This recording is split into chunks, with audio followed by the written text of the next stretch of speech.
বাজারে আস্ত একটা নদীর পাঙ্গাস মাছ দেখে একদমই লোভ সামলাতে পারেনি। আস্ত মাছটা কিনে নিয়ে এসে কেটে ধুয়ে পরিষ্কার করে রান্নাও বসিয়ে দিয়েছি। আর খাওয়ার পরে তো সবাই প্রশংসায় পঞ্চমুখ, কারণ এই মাছে কাঁটাও থাকে না, আর তরতাজা মাছের স্বাদ সেটা তো বলে শেষ করা যাবে না। হাঁটতে হাঁটতে একটু বাজারের দিকে গিয়েছিলাম। বাজারে গিয়ে দেখি যে অনেক মাছ উঠেছে, তবে নদীর পাঙ্গাস মাছটার দিকেই আমার চোখটা গিয়েছিল। মাছটা কিনে নিয়ে কেটে নিয়ে এসেছি বাজার থেকে।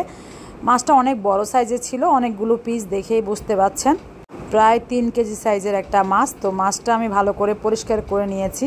সবগুলো তো আর রান্না করব না, প্রথমে এমনি পানি দিয়ে ধুয়ে নিয়েছি, তারপরে সবগুলোকে অনেকগুলো লবণ দিয়ে ভালো করে কিছুক্ষণ মেখে রেখে দিব, তারপরে ভালো করে ধুয়ে নিব। এর মধ্যে আমি লেবুর রসও দিব, এতে করে খুব ভালো করে পরিষ্কার হয়ে যাবে মাছগুলো।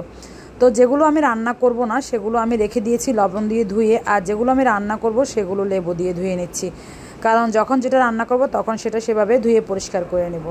আমি রান্নার জন্য যে কয় টুকরা মাছ লাগবে সেগুলো নিয়ে নিয়েছি। এখন পরিমাণ মতো লবণ হলুদ দিয়ে আলতো হাতে মেখে নিয়েছি, তারপরে 1 ফালি লেবুর রস দিয়ে দিয়েছি। লেবুর রস দিয়ে আবারও ভালো করে মেখে নিব। অনেকের কাছে পাঙ্গাস মাছটা অপছন্দের মাছ, কিন্তু সেটা যদি সাগরের বা নদীর হয় তাহলে কিন্তু অপছন্দের হওয়ার কথাই না, সেটা আমাদের শরীরের জন্য অনেক বেশি উপকার। কারণ পাঙ্গাস মাছের তেলটা খেলে শরীরে অনেক রকম তেলের ঘাটতি যেটা হয় সেটা পূর্ণ হয়। অনেক সময় মাছের তেলের ওষুধও খেতে হয়, সাপ্লিমেন্ট খেতে হয়।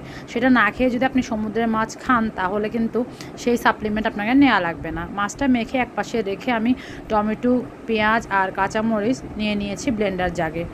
সাথে দিয়ে দিই 1 মুঠের মতো ধনিয়া পাতা আর 1 চা চামচ করে আদা রসুন হবে, ওই পরিমাণ আস্ত আদা রসুন একসাথে দিয়ে ব্লেন্ড করে নিয়েছি।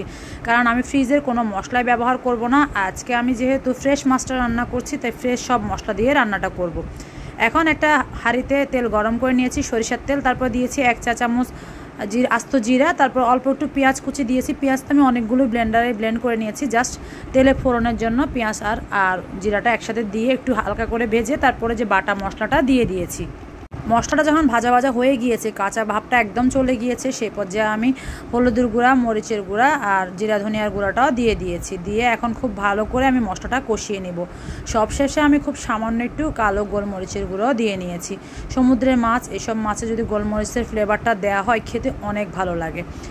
খুব ভালো করে মশলাটা কষানো হওয়ার পরে আমি ছোট কাপের 1 কাপ পানি দিয়ে নিয়েছি, দিয়ে মশলাটা খুব ভালো করে ফুটিয়ে নিয়েছি। দেখতেই পাচ্ছেন একদম ভালো করে ফুটে গিয়েছে। মশলা যত ভালো করে কষাবেন এইসব মাছ তত বেশি মজা হবে। আর এই মাছটা বা আঁশবিহীন মাছগুলো কিন্তু শীতকালে খেতে বেশি মজা। আমার এই মাছ কিনা বা রান্নার ভিডিওটা কিন্তু শীতকালের, কোনো এক কারণে হয়তো ভিডিওটা স্কিপ হয়ে গিয়েছে, এডিট করা হয়নি আর শেয়ারও করতে পারিনি। আজকে এতদিন পরে যখন ভিডিও এডিট করতে গিয়েছি দেখলাম নতুন কোনো ভিডিও নেই শেয়ার করার মতো, তাই পুরোনো দিনের সেই ভিডিওটা নিয়ে এডিট করে আজকে শেয়ার করছি। মাছের স্বাদটা যেন আমি এখন যখন বয়স দিচ্ছি 6-7 মাস পরে তখনও মুখে লেগে আছে।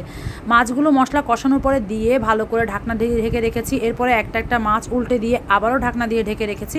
2 পাশ মাছের খুব ভালো করে সিদ্ধ হয়ে গিয়েছে। এই পর্যায়ে আমি ঝোলের জন্য একটু পানি দিয়ে দিয়েছি, এই 1 কাপের মতো। তারপরে আবারও আমি নেড়েচেড়ে ঢাকনা দিয়ে ঢেকে রান্না করছি। রান্না প্রায় শেষ, একদম মাখা মাখা ঝোল। এই ঝোল দিয়ে ভাত খেতে কী যে মজা। রান্নার সব শেষে ধনিয়া পাতা কুচি উপর থেকে ছড়িয়ে দিয়েছি, আর খুব সুন্দর ফ্লেভারের জন্য 2টা কাঁচামরিচ কুচি করে দিয়েছি। এতে করে মাছের ফ্লেভারটা অনেক বেড়ে যাবে। লবণ একটু কম লেগেছে তাই আর একটু লবণ দিয়েছি। রান্নাটা আপনাদের কাছে কেমন লেগেছে বা এই মাছটা আপনাদের কার কার পছন্দ কমেন্টে জানাবেন। সবাই ভালো থাকবেন। আল্লাহ হাফিজ, আসসালামু আলাইকুম।